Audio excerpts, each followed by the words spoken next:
सत्ताधारीच नव्हे तर विरोधक आणि प्रशासनातील वरिष्ठ अधिकारी सुद्धा अजितदादांच्या कामांचे कौतुक करतात. हे नवीन नाही. त्यांची कामं करण्याची पद्धत थेट स्पष्ट आणि शिस्तबद्ध आहे. चुकीच्या गोष्टींना त्यांनी नेहमीच वेळीच आळा घातला आहे. त्यामुळे ते लोकांमध्ये करारी नेता म्हणून ओळखले जातात. पण माणूस कितीही चांगला काम करत असला तरी एखादी चूक झाली की तीच ठळकपणे दाखवली जाते. अगदी दादांच्या बाबतीतही सध्या तेच घडत आहे. आणि याच सगळ्या गोष्टी आज जाणून घेऊयात या व्हिडिओच्या माध्यमातून. नमस्कार, मी सनी आणि तुम्ही पाहताय दैनिक राज्य लोकतंत्र. भारत हा जगातील सर्वश्रेष्ठ लोकशाही देश मानला जातो. इथे एखाद्या प्रकरणाचा निकाल देताना दोन्ही बाजू एकूण निर्णय दिला जातो. पण उपमुख्यमंत्री अजित पवार आणि उपविभागीय पोलीस अधिकारी DSP अंजना कृष्णा यांच्या प्रकरणात हे तत्व पाळले जात नाही असं जाणवतं. सोशल मीडियावर एक बाजूने दादांवर टीका होत आहे, तर अंजना कृष्णा यांच्या धाडसाचं कौतुक देखील केलं जात आहे. इतिहासात असं अनेक प्रसंग घडले आहेत की जेव्हा राजकारण आणि प्रशासन यांच्यात थेट संघर्ष झाला. 1981 मध्ये तत्कालीन पंतप्रधान इंदिरा गांधी यांनी कानपूर येथे आयकर छाप्यावर हस्तक्षेप करण्याचा प्रयत्न केला होता. त्यावेळी ISP अधिकारी शरद प्रसाद पांडे यांनी थेट पंतप्रधानांना सांगितलं की आपण जे बोलत आहात ते लेखी आदेशाने द्या, नाहीतर मी छापा थांबवणार नाही.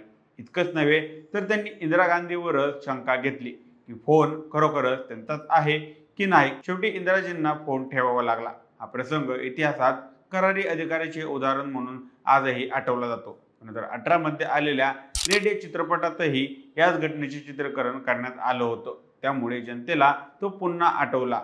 हा किस्सा सांगण्यामागचा उद्देश एवढाच की प्रशासनातील अधिकारी जेव्हा प्रामाणिकपणे उभे राहतात तेव्हा ते कितीही मोठ्या राजकीय व्यक्तीला देखील आव्हान देऊ शकतात. करडू तालुका माळा जिल्हा सोलापूर येथील महामार्ग बांधकाम प्रकल्पामध्ये मुरुम काढण्याचे काम सुरू होतं. नियमानुसार हा मुरुम शासन ठराविक शुल्क ठेवून ठेकेदारांना दिला जातो. पण काही भूमी माफिया, टपरीवाले व गावगुंड परवानगीशिवाय उचलून नेत होते. त्यामुळे शासनाचा महसूल लुटला जात होता. ही माहिती मिळताच DCP अंजना कृष्णा स्वतः घटनास्थळी पोहोचल्या आणि त्यांनी त्या बेकायदेशीर कामाला मज्जाव केला. पण याच ठिकाणी गुंतागुंती निर्माण झाली. त्या गावगुंडांनी थेट अजित पवारांना फोन लावला. दादांनी तो फोन उचलला आणि कृष्णा मॅडमना थेट कारवाई थांबवण्याचे आदेश दिले. त्या सरळसोट व निर्भीड स्वभावाच्या. त्यांनी दादांना सांगितलं की सर, आपण मला माझ्या फोनवर लेखी आदेश द्या, म्हणजे मी कारवाई थांबवेन. या उत्तराने दादांचा पारा चढला. त्यांनी लगेच व्हिडिओ कॉल करून कारवाई थांबवण्यास सांगितलं आणि पुढील काम बंद झालं. या घटनेनंतर सोशल मीडियावर प्रचंड चर्चा झाली. अनेकांनी अंजना कृष्णा यांच्या धाडसाचं कौतुक केलं. काहींनी दादांवर ठेकेदारांच्या बाजूने उभे राहण्याचा आरोप केला. काहींनी तर दादांना दादागिरी करणारे नेते असे म्हणत जोरदार टीका केली. राजकारणात दादांचे वर्चस्व सर्वश्रुत आहे. ज्येष्ठ नेतेही त्यांना बोलण्याच्या कडकपणामुळे दादांसमोर जास्त बोलायला दसावतात. पण पण यावेळी एक IPS अधिकाऱ्यांनी थेट दादांनाच प्रत्युत्तर दिलं. त्यामुळे हा विषय आणखीनच गाजला आहे. गाव पातळीवर कार्यकर्त्यांना कदाचित हा विषय महत्त्वाचा वाटणार नाही, पण शहरातील सजग नागरिकांच्या मनात प्रश्न निर्माण झाला की अंजना कृष्णा यांनी शासनाचा महसूल वाचवण्यासाठी कडक कारवाई केली, तर ती थांबवण्यासाठी गरज का भासली? शासनाचा पैसा लुटणाऱ्या गुंडांना का थारा दिला गेला? चौकशी न करता, तपास न करता थेट कारवाई थांबवण्याचे आदेश देणे योग्य होतं का? हे प्रश्न जनतेला आता सतावू लागलेले आहेत. महाराष्ट्रात अजित पवार यांची प्रतिमा करारी आणि कधी कधी अरेवारी करणारी नेत्याची आहे. मुख्यमंत्र्यांनी सुद्धा त्यांना हसत हसत टोमणे मारत, पण जनतेला त्यांच्या ठाम निर्णय क्षमता आणि शिस्तप्रिय स्वभावाची जाण आहे. तरीही अंजना कृष्णा यांसारख्या अधिकाऱ्यांना त्यांनी थांबवलं. ही बाब अनेकांना खटकली आहे. कारण महाराष्ट्रातील सामान्य माणूस नियमशीर, प्रामाणिक आणि कष्टकरी आहे. त्यामुळे अशा अरेवारीला तो सहज स्वीकारत नाही. आजच्या काळात निवडणुका केवळ प्रतिमा आणि कामगिरीवर ठरत नाहीत. जातीय समीकरणे, मतांचे ध्रुवीकरण, समाजातील एकीकरण या सगळ्यांवर निवडणुकाचा निकाल ठरतो.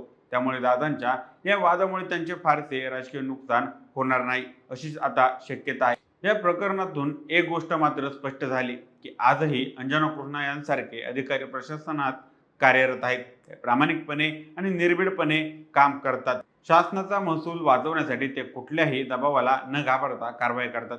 हे पाहून समाजाला आता दिलासा मिळाला आहे. अजितदादा एक कणखर, थेट बोलणारे, निर्णय घेणारे आणि कधी कधी वादग्रस्त ठरणारे नेते आहेत. त्यांच्यावर टीका होते, कौतुकही होतं, पण अंजना कृष्णासारख्या अधिकाऱ्यांनी त्यांना दाखवलं आहे की नियम आणि कायदा हे सर्वात मोठे आहेत. राजकीय दबावापेक्षा शासनाचा महसूल, जनहित आणि प्रामाणिकपणा यालाच प्राधान्य दिलं पाहिजे. म्हणूनच या घटनेमुळे दादांचे फारसे नुकसान होणार नसलं तरी जनतेला एक आशा नक्की मिळाली आहे. महाराष्ट्रात आजही कर्तव्यनिष्ठ अधिकारी आहेत आणि ते समाजाच्या भल्यासाठी ठाम उभे राहतात. तुम्हाला काय वाटतं? आम्हाला कमेंट करून नक्की कळवा आणि जर दैनिक राज्य लोकतंत्र चॅनलवर नवीन असाल तर चॅनलला नक्की सबस्क्राईब करा. धन्यवाद.